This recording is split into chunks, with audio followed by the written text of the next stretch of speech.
Bonjour mes bien-aimés frères et sœurs en Christ, aujourd'hui, je voudrais partager avec vous tous une dévotion à Notre-Dame, que beaucoup ne connaissent peut-être pas, avec l'apparition et les rencontres qu'a vécues sœur Amalia, la personne qui l'avait reçue dévouement. Cette dévotion consiste en un chapelet, semblable à celui du chapelet des 7 douleurs de notre Sainte Mère. Si je ne me trompe pas, le chapelet a été approuvé et un imprimatur a été accordé à ce chapelet par son évêque local à l'époque, qui est l'évêque Francisco von Campos Barreto.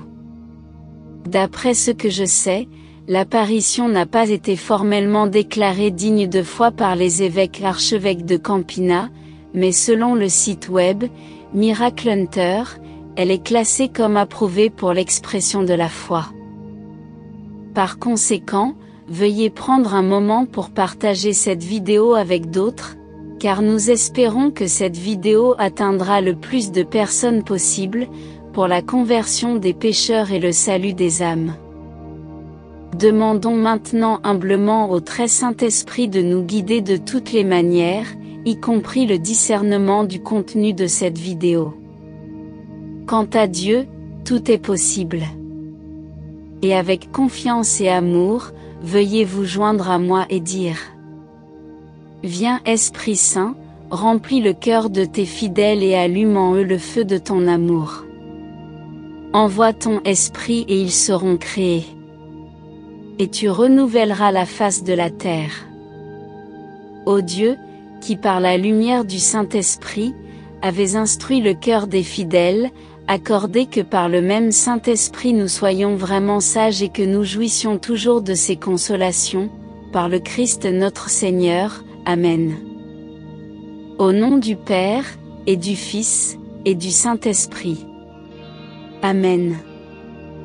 À l'automne 1929, un parent de sœur Amalia l'appelle au couvent. Apparemment, il était dans une grande angoisse car son épouse était gravement malade, alors qu'il avait aussi un grand besoin d'aide. Pour ajouter à la douleur, selon le diagnostic de divers médecins, l'affliction de son épouse était incurable, et ne sachant que faire ni l'attente que Dieu a pour lui. Avec sœur Amalia son dernier espoir, il s'est écrié: que adviendra-t-il des enfants ? Voyant le chagrin de son parent et les difficultés auxquelles sa progéniture et lui-même étaient confrontés, la tendance naturelle de sœur Amalia l'a forcé à désirer aider de toutes les manières possibles. Bien qu'affligée à la vue du chagrin de son parent, tandis que son parent affligé lui racontait ses douleurs, elle se tourna vers notre Seigneur dans la prière et la réflexion, cherchant attentivement ce qu'elle pouvait faire ou offrir. Alors qu'elle était dans ce mode d'écoute et de recherche de son âme, un désir soudain, quoique fort, fut ressenti par sœur Amalia, la pressant de rendre visite à notre Seigneur Jésus dans l'église.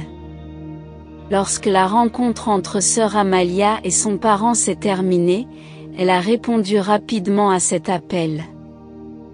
Pendant qu'elle était dans l'église, sœur Amalia a fait une génuflexion avec révérence et s'est dirigée vers les marches devant l'autel.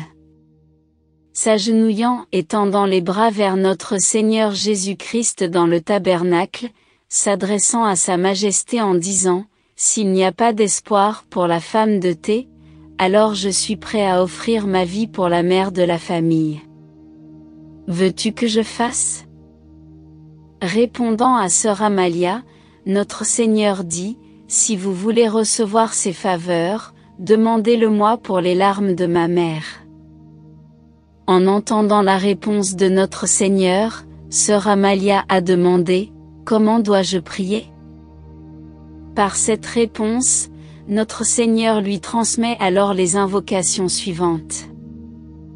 Ô Jésus, écoute nos prières pour les larmes de ta très sainte mère.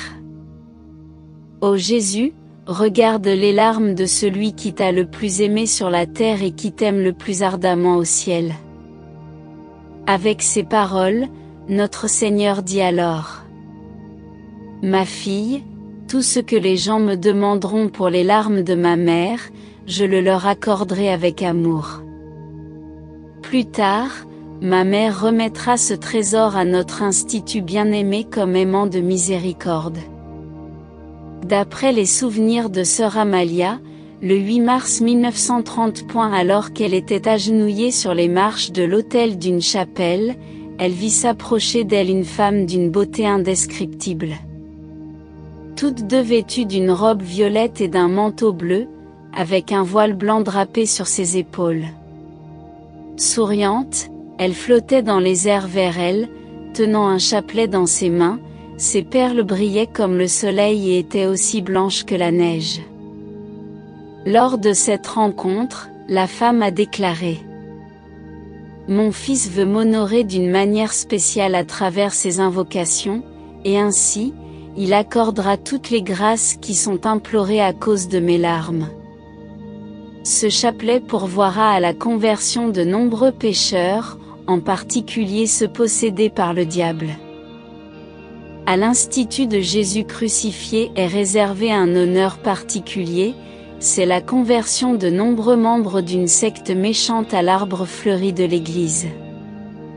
Grâce à ce chapelet, le diable sera vaincu et la puissance de l'enfer sera détruite. Préparez-vous pour cette grande bataille. Lorsque notre bienheureuse mère Marie eut fini de parler, elle disparut. En 1934, l'évêque de Campina, Mgr. Comte Franciscu von Campos Barreto, a approuvé la dévotion du rosaire de Notre-Dame des Larmes. De plus, il a accordé un imprimatur au rosaire et a suggéré l'utilisation de la médaille de Notre-Dame des Larmes, l'attribuant au miracle qu'elle avait opéré au Brésil et en Europe. Il a également dit que d'innombrables grâces ont été reçues par la prière du chapelet pour honorer les larmes de notre chère dame. La raison réside dans la promesse du Saint-Sauveur: aucune faveur ne sera refusée, lorsqu'on lui demandera à cause des larmes de sa très sainte mère. Il a poursuivi en disant: il est bien connu que le Saint-Sauveur récompense d'une manière spéciale le respect sincère pour les douleurs de sa très sainte mère, qui seules sont la cause de ses larmes. Aussi d'Allemagne, de Hollande et de Belgique, beaucoup rapportent des faveurs et des grâces extraordinaires.